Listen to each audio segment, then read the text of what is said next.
አንድ ሰው በልጅነቱ ሊደረጉለት የሚገቡት ነገሮች ካልተደረጉለት አሁን ላለው ማንነቱ ምን ያክል አስተዋጽኦ ወይም ተጽዕኖ ይኖረዋል? ልደቱ ባያሉ በስጦታ የስነ አእምሮና የሱስ ማገገሚያ ማዕከል ውስጥ የምሰራ ሳይኮሎጂስት ነኝ። ዛሬ ስለ ውስጣዊ ልጅነት ነው የምናወራው። ውስጣዊ ልጅነት ማለት ምን ማለት ነው ከሚለው ትርጉም ስንነሳ አሁን ያለንበት ማንነት ወይም ትልቅ ሰው ሆነንም እዚህ ደረጃ ላይ ደረስ የምንመጣበት የራሱ የሆነ ሂደት አለው። አንድ ሕፃን ልጅ ካደገ በኋላ በአንድ ጊዜ ትልቅ መሆን የሚባል ነገር የለም።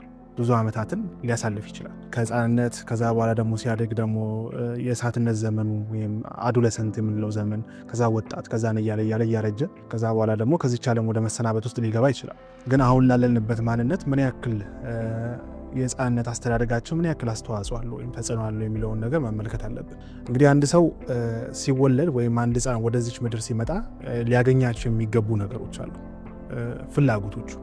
ስለዚህ በጥሩ መልኩም ሊሆን ይችላል፣ በመጥፎ መልኩ የሚደርሱበት ነገሮች አሉ። በመጥፎ መልኩ ብለን ብዙ ጊዜ የምናየው አንድ ሰው ወይም አንዲት ሴት ልትሆን ትችላለች፣ በሕፃንነቷ የምትደፈር ከሆነ ጥቃት የሚደርስባት ከሆነ እንዲሁም ደግሞ አካላዊ የሆኑ ጉዳቶች ሲደርሱባት ወይም ሲደርስበት የሚደርስ ጠባሳ ይኖራል። በሌላው ጎኑ ካየን ደግሞ አንድ ሕፃን ልጅ ማግኘት ያለበትን ነገር ሳያገኝ ሲቀር፣ ለምሳሌ እንበልና በቂ የሆነ ፍቅር፣ በቂ የሆነ እንክብካቤ፣ በቂ የሆነ መታየት፣ በቂ የሆነ እውቅና ሳያገኝ ሲቀር የሚፈጠርበት የስነ ልቦና ክፍል አለ። ስለዚህ ይሄ ብዙ ጊዜ የሚፈጠረው በምን ምክንያት ነው? አንድ ሰው በሕፃንነቱ ችላ እየተባለ የሚመጣ ከሆነ ወይም ደግሞ ኔግሌክት ሲደረግ የሚፈጠር ጠባሳ ነው። በዚህም ጠባሳ ምክንያት ሰዎች ብዙ የሆኑ ምልክቶችን ያሳያሉ። ለምሳሌ እንበልና አንድ ሰው እኔ ዋጋ የለኝም ብሎ ሊያስብ ይችላል። እኔ ዋጋ የለኝም የሚልበት ምክንያት በሕፃንነቱ በተፈጠሩበት ምክንያቶች ናቸው። ያም አሳዳጊዎቹ ወይም ቤተሰቦቹ የሚፈልገውን ነገር ካለማድረጋቸው የተነሳ፣ ለሱ ካለማድረጋቸው የተነሳ፣ ፍቅርን ካለመስጠታቸው የተነሳ፣ እንክብካቤን ካለማድረጋቸው የተነሳ ምን ይፈጠርበታል? እኔ ዋጋ የለኝም፣ ማስፈልግ ሰው አይደለሁም፣ ጥቅም የለኝም ብሎ ሊያስብ ይችላል። እንደዚህ አይነት ሰዎችም ሌላ የሚያሳዩት አንድ ባህሪ ምንድን ነው? ስሜታቸውን ይደብቃል። ስሜታቸውን መደበቅ ማለት በሕፃንነታቸው ያንን ስሜት ሲያሳዩ የሚቀበላቸው ሰው ካለመኖሩ የተነሳ ወይም ለዛ ስሜት የሚሰጣቸው ምላሽ ካለመኖሩ የተነሳ ምን ያደርጋል? ስሜትን ማሳየት ምንም ጥቅም የለውም። ስለዚህ በዚሁ ቀጥላለሁ ብለው ስሜታቸውን እየደበቁት እየሸሸጉት መናገር ያለባቸውን ማውራት ያለባቸውን ነገሮች ሁሉ ሳይገልጹት ያልፋሉ ማለት። ሌላው ጥሩ የሚመስል ግን ደግሞ አንድ አደገኛ የሆነ ደግሞ ምልክት አላቸው። እሱም በራሳቸው በጣም የሚተማመኑ ናቸው።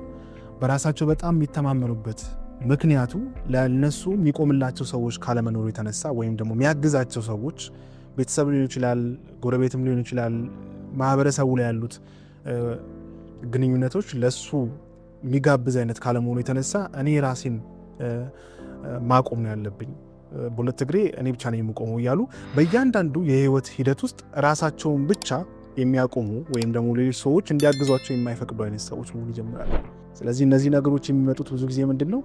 ልጅነታችን ላይ ማግኘት ያሉብንን ነገሮች ካለማግኘት የተነሳ የሚፈጠር አንድ የማንነታችን ክፍል ነው። በዚህም ምክንያት ደግሞ የምናሳያቸው ምኖች አሉ ነው ምልክቶች አሉ። ምልክቶቹም አሁን የገለጽኩላቸው ነው። ሌላው አንዳንድ ሰው ለምሳሌ እንደዚህ አይነት አስተዳደግ ሲኖረው በተቃራኒው ሰዎች ላይ ሊጣበቅ ይችላል። ሰዎችን ለማስደሰት ሊሞክር ይችላል። ምክንያቱም ጠባሳው የሚቀጥልበት ከሆነ ከልጅነቱ ጀምሮ የሚቀጥልበት ከሆነ ሌላኛው ሜካኒዝም ምንድን ነው? ይህንን ነው የሚያደርገው። ሰዎች ላይ በጣም ይጣበቃል ወይም ሰዎችን ለማስደሰት ሁሉ ጊዜ ይሞክራል። ሰዎች በራቁት ቁጥር በጣም እየፈራ የሚመጣ አይነት ሰው መሆን ይጀምራል። ሌላው ነገር ደግሞ ለስህተቶች ሁሉ ወይም ለእያንዳንዱ በግንኙነቶች ውስጥ የሚፈጠሩትን ስህተቶች ሁሉ የራሱ ወይም ደግሞ እኔ ተጠያቂ ብሎ ሊያስብ ይችላል። ምክንያቱም እኔን ፍላጎት እያሳየሁት ያለሁት፣ ስለዚህ ፍላጎቱ ማይሟልልኝ ከሆነ የኔ ችግር ነው የሰዎች ችግር አይደለም ብሎ ማሰብ ይጀምራል። እነዚህ በሙሉ ወይም ተጨማሪ ሌሎች ምልክቶችም ሊኖራቸው ይችላል። እንደዚህ አይነት ችግር ወይም እንደዚህ አይነት ምልክቶችን ራሳችሁም ላይ ሊሆን ይችላል፣ ሰዎችም ላይ ስታዩ የመጀመሪያው መፍትሄ ሊሆን የሚችለው ምንድነው? ቴራፒ ነው ወይም ደግሞ የንግግር ሕክምና። ምክንያቱም አንድ ሰው የራሱን ችግሮች ወይም በውስጡ ያለው ልጅነት ሰውነቱ የትኛውንም ያክል ትልቅ ቢሆን ቢያድግም ሕፃኑ ልጁ ግን ወይም በውስጡ ያለው ያላደገው ልጅ ግን አሁን የሚፈልጋቸው ፍላጎቶች እንዳሉና ያን ፍላጎቶች አሁንም ይሄ ያደገው ሰውዬ ወይም ሰው ከሌሎች ሰዎች ለመፈለግ ሲጣጣር ነው የሚገኘው።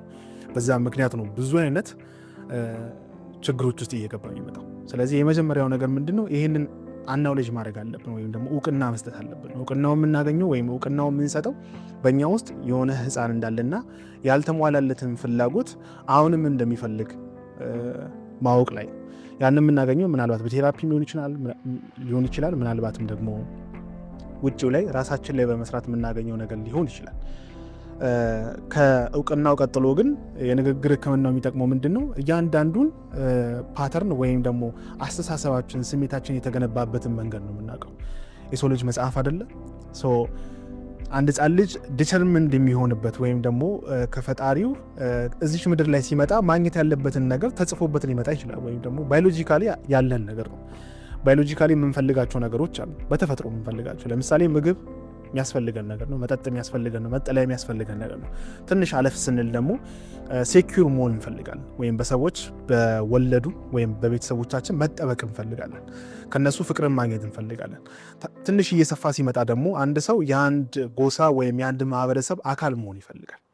ከዛም እያደገ ሲመጣ ትዳር የምንለውን ወይም ደግሞ ፍቅረኛ የምንለውን ነገር እየፈለግን እንመጣለን። ይሄ በሰውነታችን ውስጥ ያሉ ነገሮች ናቸው።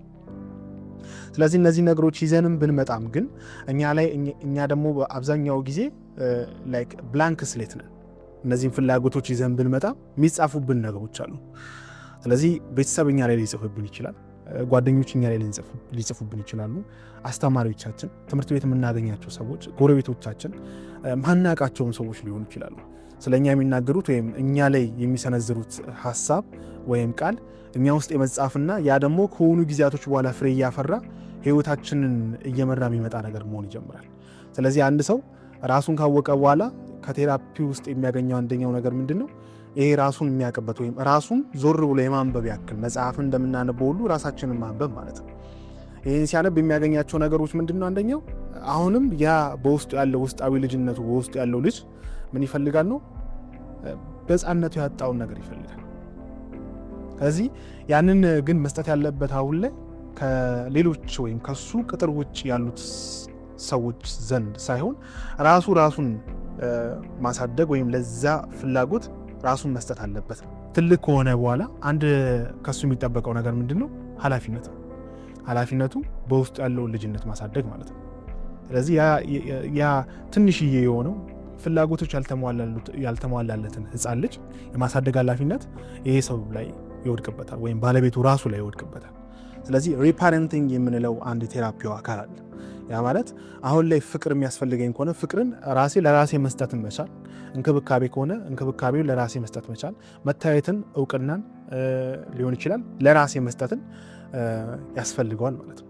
በዛ ውስጥ አንድ ሰው የውስጣዊ ልጅነቱን ቁስል ወይም ጠባሳ ወይም ያላገኛቸውን ነገሮች፣ ፍላጎቶች ራሱ በራሱ ለማሟላት ይሄዳል። በዛ ውስጥ ሂል እያደረገ በመጣ ቁጥር ወይም እየዳነ በመጣ ቁጥር ከሌሎች ሰዎች ጋር ያለው ኢንተራክሽን እና ግንኙነት ደግሞ ጤናማ እየሆነ ይመጣል ማለት ነው። ቴራፒም ሆነ ወይም እንደዚህ አይነት ሕክምና የሚያስፈልጎት ከሆነ በስጦታ የስነ አእምሮ እና የሱስ ማገገሚያ ማዕከል ውስጥ መጥተው የስነ ልቦና አማካሪ ማግኘት ይችላሉ። አመሰግናለሁ።